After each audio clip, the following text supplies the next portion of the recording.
हम समझने की कोशिश करते हैं कि लखीमपुर में आखिर हुआ क्या। तो केंद्रीय मंत्री अजय मिश्रा, यूपी के डिप्टी सीएम केशव प्रसाद मौर्य का एक कार्यक्रम था वहां, और मंत्री के लिए बनाए गए हेलीपैड पर किसानों ने कब्जा जमा लिया। पूरे उस इलाके में किसानों ने कब्जा जमा लिया, विरोध प्रदर्शन के लिए पहुंच गए और मंत्री का काफिला सड़क रास्ते से लखीमपुर पहुंचा। इस विरोध को देखते हुए मिश्रा और मौर्य का काफिला तिकुनिया चौराहे से जैसे ही गुजरा, वहां पर किसान मंत्रियों के काफिले को काले झंडे दिखाने के लिए किसान दौड़ पड़े और काफिले में ही शामिल एक गाड़ी किसानों पर जा चढ़ी। जो आरोप लगाया जा रहा है कि आशीष मिश्रा की वो गाड़ी थी जो किसानों पर जा चढ़ी और इसमें 4 किसानों की मौत हो गई। वहीं केंद्रीय मंत्री के बेटे आशीष पर गाड़ी चढ़ाने का आरोप लगा हुआ है और केंद्रीय मंत्री अजय मिश्रा ने कहा कि मेरा बेटा वहां पर था ही नहीं।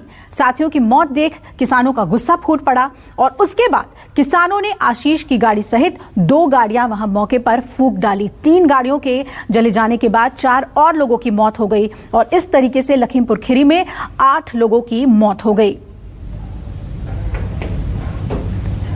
तो इधर केंद्रीय मंत्री अजय मिश्रा का भी ये कहना है कि मेरा बेटा मौके पर मौजूद ही नहीं था, घटना स्थल पर था ही नहीं, इसीलिए जितने भी आरोप उसके ऊपर लगाए गए हैं वो बेबुनियाद हैं। केंद्रीय गृह राज्य मंत्री के पुत्र मौजूद हैं और उनसे ही बात कर लेते, क्योंकि आरोप सीधा इन पर ही लगाया गया है। आशीष मिश्रा जी हमारे साथ हैं, उनसे बात करते हैं। सर आशीष जी, पहला आरोप तो आप ही पे लग रहा है कि आपने वहाँ नारेबाजी करके जो किसान करके आप वो भड़क गए और आपने उन पर गाड़ी चढ़ा दी। बस सबसे पहले तो हम आपको ये स्पष्ट कर देना चाहते हैं कि हमारे पास इतना समय नहीं था, क्योंकि मेरी आवाज़ से भी आपको लग रहा है कि गला बैठा हुआ था। हमारे यहाँ ये पुश्तैनी कार्यक्रम रहता है और करीब 35-40 सालों से निरंतर चल रहा है। तो उसी क्रम में हम लोग 2-3 दिन पहले से इसकी सब तैयारियों में लग जाते हैं और वो सारी व्यवस्था हम लोग कर रहे थे। और उसके बाद में चूँकि डिप्टी सीएम का टाइम हम स्वयं लेने के लिए गए थे, आदरणीय डिप्टी सीएम जी ने समय भी दिया था। तो चूँकि उनका काफिला जब आया तो काले शरण तिराहा, जिसको बिलराया ट्रक ऑपरेटर यूनियन भी बोलते हैं, वहाँ से हमारे लोगों को रिसीव करना था। चूँकि हमारे यहाँ पार्टी में सिस्टम है कि हमारा कोई नेता आता है तो उसको रिसीव करके वहाँ पर बुके वगैरह दे करके अपने यहाँ कार्यक्रम स्थल तक लाते हैं। तो उसी क्रम में हमारे 3 वाहन कार्यकर्ता, बूथ प्रमुख, सेक्टर प्रमुख, बूथ स्तर, सेक्टर स्तर के कार्यकर्ता वहाँ पर उनको रिसीव करने के लिए गए थे। तो वहीं पर रास्ते में कुछ लोगों ने हमारे वाहनों पर पथराव किया। उसमें मेरा ड्राइवर था, हरिओम नाम का ड्राइवर था जो वाहन चला रहा था। तो उसके सर पर पत्थर लगा, भाई पता नहीं वो क्या हुआ, वो गाड़ी हमारी डिसबैलेंस हुई, वो गाड़ी नीचे को उतर गई और उसके बाद में उसको पीटा गया, जिसका वीडियो आप ही लोगों ने भी वायरल किया है मेरी समझ से। मतलब आप मौके पे थे? नहीं थे। नहीं, हम तो वैसे दंगल वाले स्थान पर थे। हम तो 2 दिन से बनबीरहीपुर में हैं। तो लोग तो कह रहे हैं कि उसमें गाड़ी में आप मौजूद थे। अच्छा, एक बात हमको स्पष्ट ये बता दीजिए आप कि जो गाड़ी में मौजूद थे उनको पीट करके गाड़ियां जलाई गई, मार दिया गया, हम कहाँ थे? अगर हम होते तो क्या हम आज आपके सामने साक्षात प्रमाण के रूप में खड़े? वायरल हो रहा है जिसमें कहा जा रहा है कि तुम किसके आदमी हो, वो कह रहा है कि मैं उनका ड्राइवर हूँ, गाड़ी चलाता हूँ। नहीं, कौन है वो जो कह रहा है कि मैं उनका ड्राइवर, हमारा ड्राइवर नहीं था। हमारे ड्राइवर को तो इन्होंने जब पत्थर मारा है उसके बाद में नीचे गिरा करके लाठियों से पीट रहे हैं, उसको मार दिया है और उसके बाद में मारने के बाद में उसको आग में डाल दिया है गाड़ी के अंदर। अच्छा, और जो गाड़ी कहा जा रहा है कि गाड़ी पलट दो, वो किसी गाड़ी है? महिंद्रा थार जी। एक गाड़ी थी, वो हमारी ही गाड़ी थी। जो ड्राइवर मरा था वो हमारा ड्राइवर मरा है।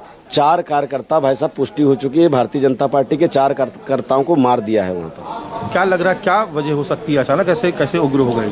अब ये तो भाई साहब परमात्मा जाने, क्योंकि किसान तो भाई साहब नहीं थे। वो किसान, हमारे देश का किसान, कम से कम जो अन्नदाता कहलाता, वो ऐसा नहीं कर सकता।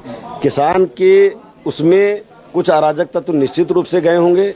उन लोगों ने इसको, भाई देखिए, सबका अधिकार है, लोकतंत्र है, सब लोग अपना वक्तव्य रख सकते हैं, लेकिन शांतिप्रिय ढंग से।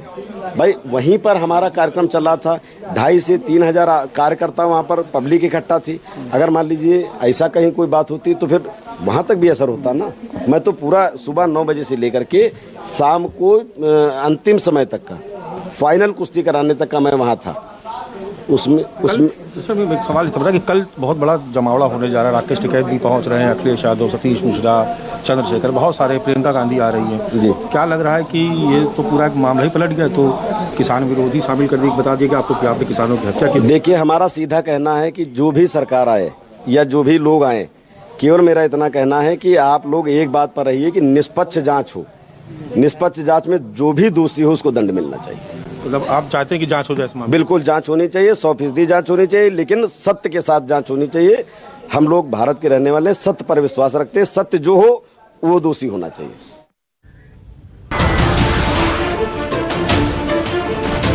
नमस्कार, मैं हूं मानक गुप्ता। अगर आपको हमारा ये वीडियो पसंद आया हो तो इसे लाइक और शेयर जरूर करें, और हां, हमें सब्सक्राइब और फॉलो करना ना भूलें ताकि आप देश और दुनिया की कोई खबर मिस ना करें। तो जुड़े रहिए हमारे साथ और देखते रहिए News 24।